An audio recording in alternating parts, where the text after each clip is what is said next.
নমস্কার বন্ধুরা, আমি রীতা বাঙালি কুক হাউসে আপনাদের সবাইকে স্বাগত জানাই। আজ আমি পাটিসাপটার পিঠে বানাবো। শীতকালের দিনে কিন্তু এই ধরনের পিঠে খেতে আমাদের খুবই ভালো লাগে। গরম পড়ে গেলে কিন্তু গরমের দিনে আমাদের পিঠে খেতে একেবারেই ভালো লাগে না। তবে এটা কিন্তু শীতকালের শেষ সময় হয়ে আসছে, ওই জন্যে আমার ছেলেমেয়েরা এই পিঠেটা খেতে খুব পছন্দ করে। ওই জন্য বললাম আমি আজকে এই পিঠেটা বানাই। আর গরমের সময় পড়ে গেলে তো পিঠে খেতে একেবারেই আমাদের ভালো লাগে না। আর আমার ইউটিউব চ্যানেল, আপনাদের পরিবারের আমি কিন্তু একজন। আমার চ্যানেলটাকে কিন্তু সাবস্ক্রাইব করতে আপনারা কিন্তু ভুলবেন না। আমার চ্যানেলটাকে সাবস্ক্রাইব করে আমাকে উৎসাহিত করে অনেক দূর এগিয়ে নিয়ে যাবেন। আর পাটিসাপটার পিঠের জন্য কিন্তু আমি নারকেলের পুরটা বানিয়ে নেব। তার জন্য আমি কিন্তু দুটো নারকেল নিয়েছি। আমার নারকেলের সাইজগুলো ছোট, ওই জন্য দুটো নিয়েছি। আর বড় সাইজের হলে একটা নারকেলে কিন্তু হয়ে যাবে। এই নারকেলগুলো আমার কিন্তু বাগানের নারকেল। তবে যখন অক্টোবর মাসে যে নারকেলগুলো হয় সেগুলো খুব বড় বড় হয়। আর এই সময় শীতের সময় তো একটু ছোট ছোট নারকেল হচ্ছে। আমার ছাদের উপর, আমি কিন্তু এখন ছাদের উপরে আছি। ছাদের উপর থেকে কিন্তু আমার পুরো বাগানটাই দেখা যাচ্ছে। এখানে কিন্তু আমার নারকেল গাছটা, বন্ধুরা দেখুন, অনেক কিন্তু নারকেল দেখা যাচ্ছে। সন্ধেবেলায় তো ওই জন্য ঠিক মতো বোঝা যাচ্ছে না। আর এখন সব নারকেল পাকেনি, অনেক কাঁচা আছে। আর এই যে আমার বাড়ির সামনেই পুকুর, বাড়ির সামনে আমার পুকুর, এই পাশে রোড আছে।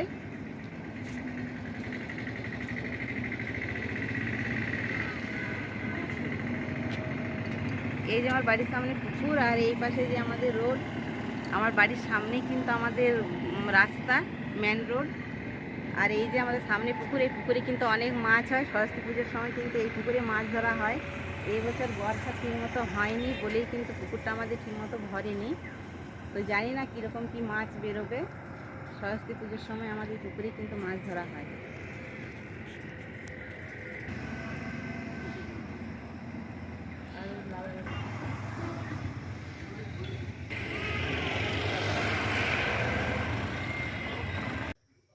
যে নারকেলগুলো আপনাদেরকে আমি দেখালাম, সেই নারকেলগুলো কিন্তু আমি এখন ফাটিয়ে নিয়েছি।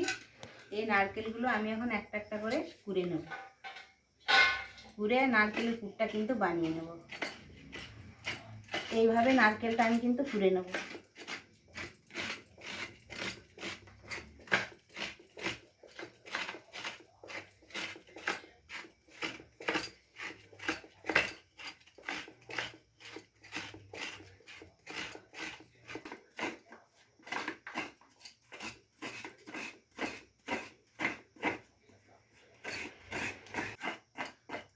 দেখুন আমার কিন্তু অর্ধেকটা নারকেল কুড়া হয়ে গেছে। আমি কিন্তু ভালোভাবে কুড়ে নিয়েছি। আর এইভাবেই কিন্তু বাকি নারকেলগুলো আমি কিন্তু কুড়ে নেব। প্লিজ বন্ধুরা, আমার কিন্তু প্রত্যেকটা ভিডিওকে আপনারা লাইক করে দিবেন। আর পাশের বন্ধুদের কিন্তু বেশি বেশি করে শেয়ার করে দিবেন। আপনাদের পরিবারের একজন আমাকে ভেবে আপনারা কিন্তু এইটুকু আমার উপকারটা আপনারা করবেন। তাহলে কিন্তু আমি আপনাদের কাছে কৃতজ্ঞতা থাকবো।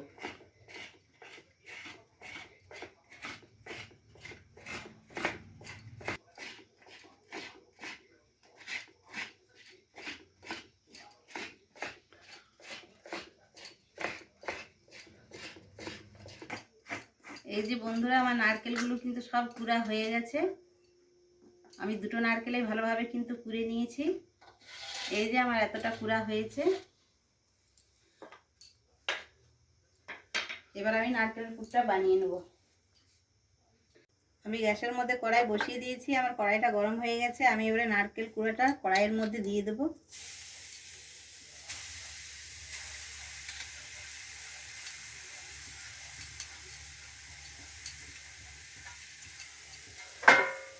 একটু নারকেলটা নাড়াচাড়া করে নেব।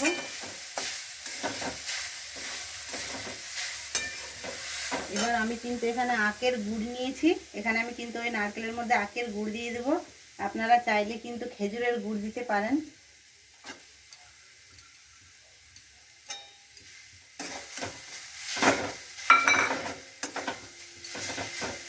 এখানে আমি দুটো নারকেলে প্রায় 200 গ্রাম মতো গুড় দিয়েছি।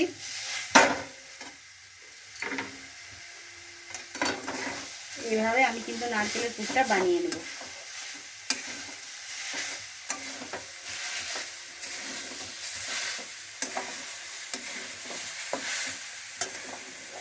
পিঠেতে একটু ভালো মিষ্টি না দিলে কিন্তু ভালো লাগবে না খেতে, ওই জন্য আমি একটু গুড়টা বেশি দিয়েছি। আমার কিন্তু নারকেলের পুরোটা একদম, নারকেলের পুরটা আমার একদম হয়ে গেছে।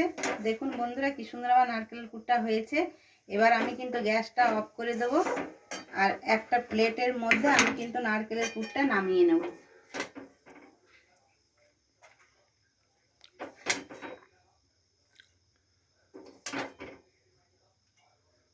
এইভাবে আমি নারকেলের পুরটা নামিয়ে নেব।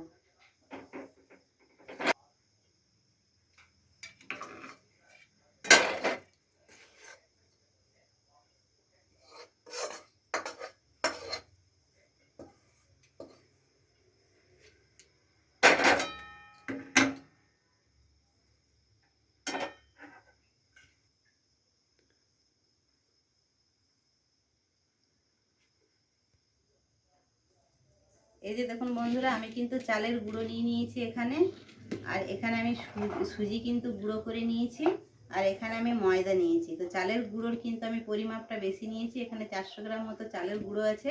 এটা আতপ চালের গুঁড়ো। চালটাকে আমি কিন্তু ভালো করে ভিজিয়ে তারপরে জলটা ভালো করে ঝরিয়ে আমি কিন্তু গুঁড়ি বের করেছি।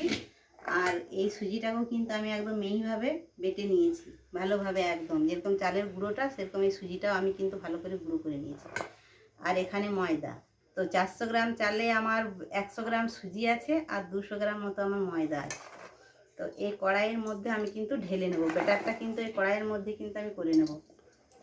তো চালের গুঁড়োটা আমি দিয়ে দিলাম।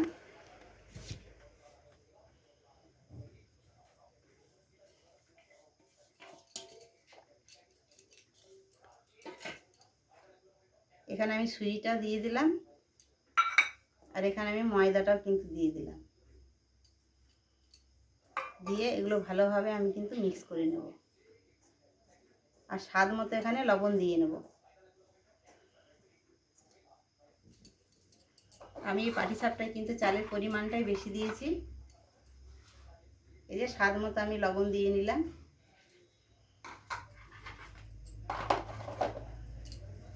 লবণটা আমি ভালোভাবে মাখিয়ে নেব। আর এই ব্যাটারটা কিন্তু খুব ঘনও হবে না, আর যে খুব পাতলা তাও হবে না। ব্যাটারটা ঠিক মতো বানাতে হবে। আমি কিন্তু ব্যাটারটা তৈরি করে আপনাদেরকে দেখিয়ে দেব যে কতটা ঘন রাখতে হবে কিংবা কতটা পাতলা রাখতে হবে। এখানে আমি 1 গ্লাস দুধ নিয়েছি, আর এই দুধটা কিন্তু আমি গরম করেছি যাতে আমার আঙুলটা ডুবানো যায়, সেই হিসাবে আমি কিন্তু গরম করে নিয়েছি। খুব কিন্তু ফুটন্ত দুধ দিলে চলবে না। আর এখানে আমি গরুর দুধ নিয়েছি, আপনারা চাইলে গুঁড়ো দুধও কিন্তু করতে পারবেন। এখানে আমি অল্প অল্প করে দুধটা ঢেলে দেবো, আর এইভাবে মাখতে থাকবো।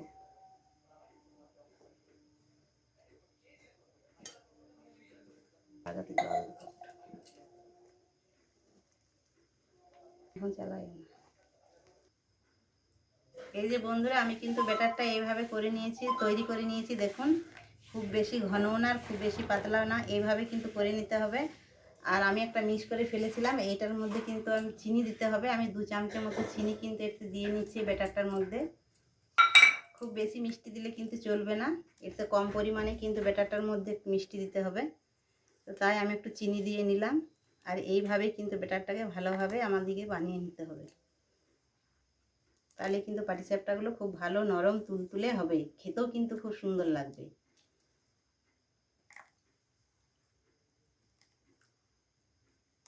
আমি গ্যাসের মধ্যে তাওয়াটা বসিয়ে দিয়েছি, আমার কিন্তু গরম হয়ে গেছে। আর আমি এখানে একটা বেগুন কেটে নিয়েছি, বেগুনের বকটা তেল দেওয়ার জন্য। তাওয়ার মধ্যে অনেক সময় আমাদের হাতের কাছে কিন্তু ব্রাশ থাকে না, তখন আমরা কিন্তু এইভাবেই বেগুনের বক কিংবা লাউয়ের বক দিয়ে কেটে এইভাবেই আমরা কিন্তু তেলটা দিই। চারিদিকে ভালোভাবে তেলটা বুলিয়ে নিতে হবে, আর ভালো করে তাওয়াটা গরম করে নিতে হবে। তেলটা আমি বুলিয়ে দিয়েছি, এবার আমি ব্যাটারটা দিয়ে দেবো। 2 হাতা করে আমি কিন্তু ব্যাটারটা দিয়ে দেবো। ব্যাটারটা দিয়ে এইভাবে আমি হাতাতে করে কিন্তু ঘুরিয়ে দেবো। পাতলা করে নিতে হবে পাটিসাপটাটা, মোটা হলে কিন্তু খেতে ভালো লাগবে না।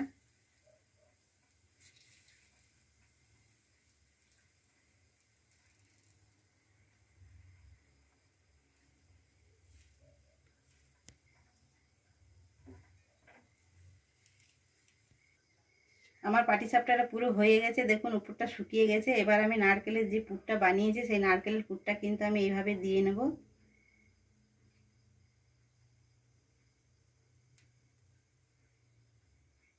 আমি নারকেলের পুরটা দিয়ে দিলাম। এইভাবে পাটিসাপটাটা কিন্তু আমি উল্টে নেব।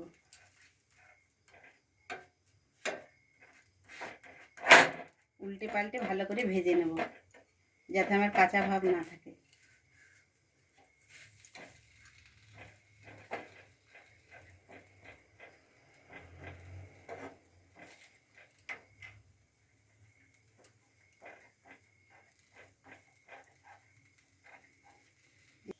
এই যে বন্ধুরা, আমার একটা পাটিসাপটা পিঠে হয়ে গেছে, আমি এবার উঠিয়ে নেব।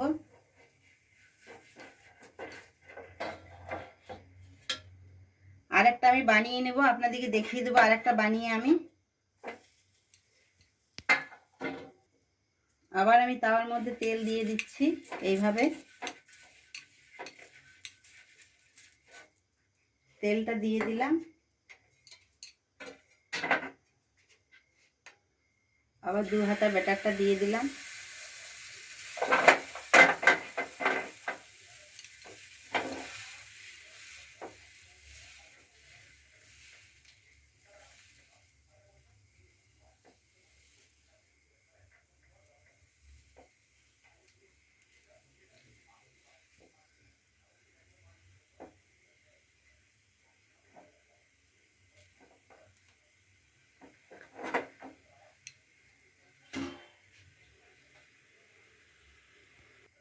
এবার আমি নারকেলের পুরটা দিয়ে নেব।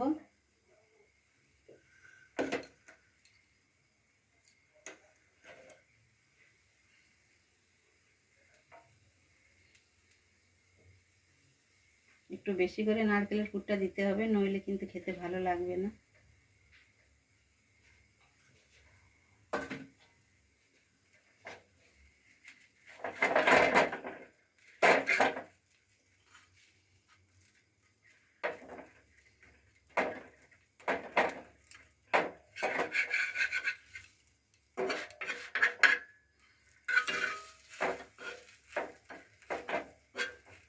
এইভাবে আমি কিন্তু প্রত্যেকটা পাটিসাপটা পিঠে করে নেব, বানিয়ে নেব।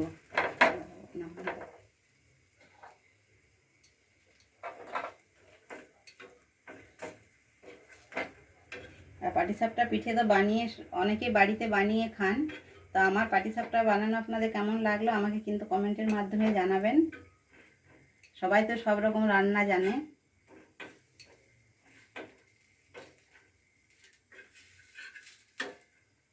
এটা হয়ে গেছে, আমি এবার নামিয়ে নেব।